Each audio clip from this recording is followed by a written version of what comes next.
Welcome back to Joe's Drive-In. Last time I went down my list of the top 10 worst movies of 2024, so here's the top 10 best. Before we get started, I just want to reiterate that again, this is my top list, it's not objective, just my opinions. I'm also only talking about movies that I actually saw, so while there may be a movie that was really great, I may not have seen it. I saw a lot of movies this last year, but I still couldn't catch all of them. I would also like to mention that while I did see Poor Things in theaters early 2024, it is a 2023 movie, so it doesn't make the list, but it was great though. And in case anyone was curious, the other movies I saw in 2024 were Sting, Drive Away Dolls, In a Violent Nature, Longlegs, Twisters, Gladiator 2, and Wicked, which I liked but felt a little more neutral towards them compared to the rest of my list. Anyway, let's get things started. Number 10, Deadpool and Wolverine. Yeah, it's a Marvel movie, but hey, this was one of the best ones. I saw this movie twice and enjoyed it just the same. The other Deadpool movies were good, but I think this movie really shows how much a comic book movie can benefit from an R rating and a bit of creative freedom. I also enjoyed the love letter to older Marvel movies that come from an era I'm very nostalgic for, but nostalgia and references do not a good movie make, so I was happy that the quality went beyond that and it was just a very enjoyable movie. However, I do put it at number 10 on the list because these newer MCU movies do tend to burn out over time after their hype dies out. And while I was super pumped leaving the theater after watching this, I can't find myself super excited now that several months have passed. Number 9, Lisa Frankenstein. Alright, so I know a lot of people hate this movie. I'm not sure I get why exactly, cause I loved this. It combines a ton of things that I like. I like horror movies, especially 80s ones. I like teen movies, especially 80s ones. I like 80s movies. I'm a fan of dark comedy. Honestly, all this together should be a match made in heaven. Lisa Frankenstein felt fresh. I enjoyed the performances and offbeat humor, and I'd say it's arguably the most visually pleasing movie of the year. I would say this is also a solid directorial debut for Zelda Williams, and I enjoyed it thoroughly. I'll definitely be looking forward to more of her work. Number 8, The Fall Guy.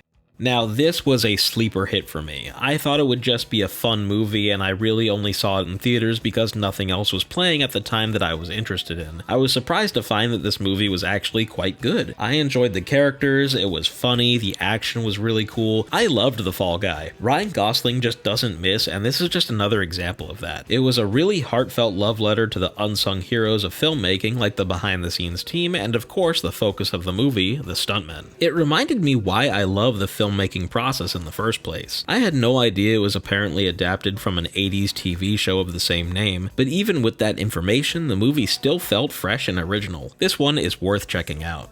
Number 7, Alien Romulus. I left the theater being really into this movie, so I was surprised to find that the general feelings towards it are mixed. Maybe I have a bit of an advantage in this situation because you all can crucify me, but I have never seen any of the other Alien movies after 1986's Aliens, and I've only seen that one once. The original film is the only one that I'm super familiar with, so I'm completely unaware if Romulus is derivative of the rest of the franchise. That being said, I haven't heard anything good about the other Alien movies, so this one feels like a return to form, making the xenomorph a scary threat again. This movie definitely kept me on the edge of my seat, and I found the horror elements to be very effective. And that ending, wow, that was some freaky shit. Number 6, Late Night with the Devil. 2024 was certainly a huge year for horror movies. We got a lot of variety and a lot of original stories, with Late Night with the Devil probably being the best of them. A horror movie all set during a talk show broadcast? That's so cool. How do you even come up with that? It was so well done, perfectly capturing that retro TV feel and expertly crafted this overwhelming sense of dread throughout the whole film. There's a really subtle creepiness to the movie that while it isn't overtly scary, it can really make you feel uncomfortable. I was so happy I got to see this one in the theater. I was like the only one there, and I was fully invested in the film. Late Night with the Devil was fresh, unique, eerie, and a welcome addition to the horror genre. This also put David Dastmalchian on the map for me as a great contemporary actor to look out for. I can't believe this dude is going to be in One Piece. I'm calling it, this movie is destined to become a new cult classic. Number 5, Saturday Night. Saturday Night was another sleeper for me as the movie seemed to come out of nowhere. I'm such a sucker for biopic type movies and behind the scenes stuff, so this movie was right up my alley. The whole movie takes place entirely during the 90 minutes before the first airing of Saturday Night Live and the events behind the scenes leading up to it. Probably my favorite part of the movie was the casting. We got J.K. Simmons and Willem Dafoe as the big names, and as is SNL tradition, the rest of the cast is made up of people I've never heard of before. They certainly do their best though. The people they got to play Chevy Chase and John Belushi were spot on and it felt like watching them again, and Nicholas Braun does a great job in a double role resurrecting both Andy Kaufman and Jim Henson. The movie was absolutely chaotic as the conditions backstage were less than ideal, and it's certain to please any longtime SNL fans and people interested in film and television history. Number 4. Monkey Man.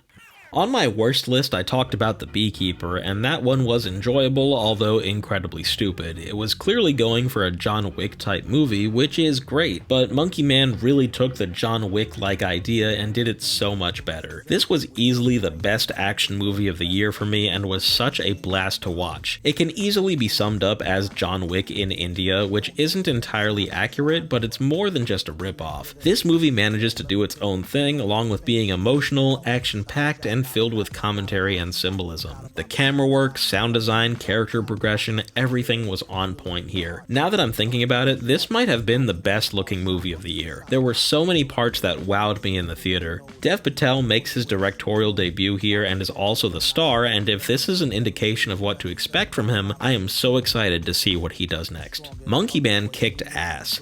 Number 3, The Wild Robot. I haven't watched a DreamWorks movie in the theaters since I don't know, Megamind or something, and only in recent years have I been hearing some buzz around what they've been doing. I recently watched Puss in Boots 2 on Netflix and was genuinely surprised at just how good it was, so I was excited to see their latest project, The Wild Robot. Not only was I not disappointed, but I was blown away by how good this movie really was. It was a heartfelt, emotional, and beautiful movie that really tugs at your heartstrings. Visually, it's one of the best looking animated movies I've seen lately as well, and if you told me years ago that DreamWorks would be dethroning Pixar as the king of computer animated movies, I would think you're crazy, but here we are. The Wild Robot is peak, and between this, Puss in Boots 2, and The Bad Guys, if this is what DreamWorks has been cooking, then I'll have to get myself back into them again. What a great movie. Number 2, Terrifier 3.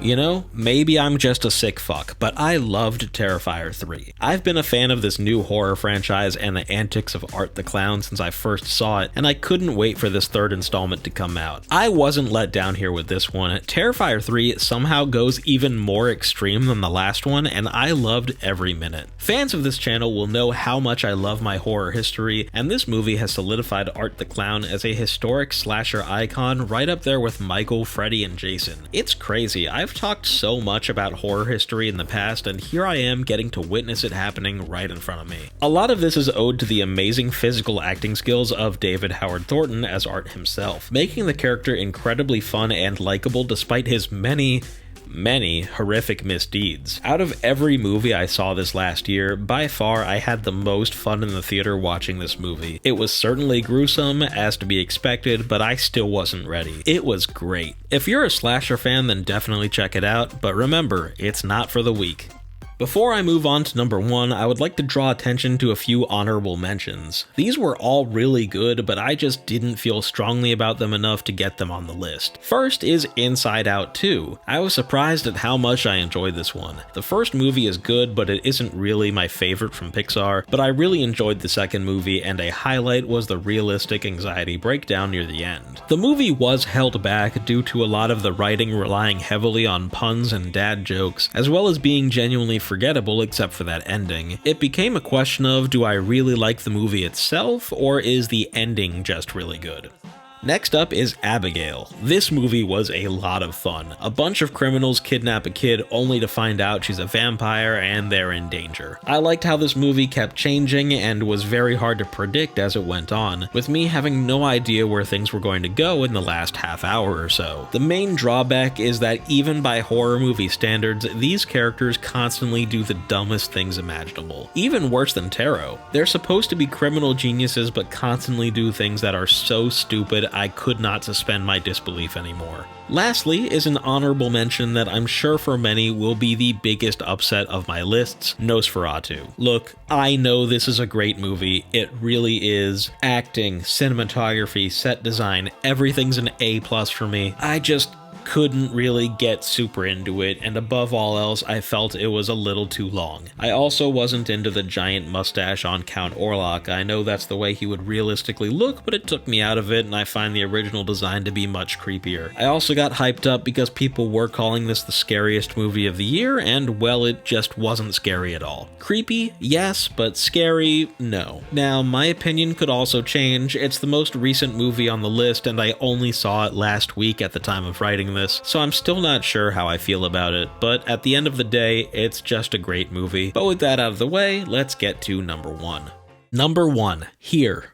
Here is a movie that I'm willing to bet a lot of you let slide under the radar. I didn't hear a single person talk about it before release. There were only 2 other people in the theater with me, and nobody talked about it after. But here's the thing, all of you missed out on this movie. Here was great. It's so unique, completely taking place in one spot and cutting back and forth all throughout history. You see characters age, interact with each other, and go through both good times and bad. You see them grow families and grieve through death, dealing with their own dreams and facing their regrets. I am not ashamed to admit that this movie got the biggest emotional reaction out of me, and I was crying my eyes out in the theater. This film hit me so personally and really hit home. The visuals were top tier too, seamlessly transitioning all over time in this one space. You could be in 1920 and bounce to 2020 and then back to 1970 and then to the 1770s, and it is never once confusing or feels wrong. It's just so well done.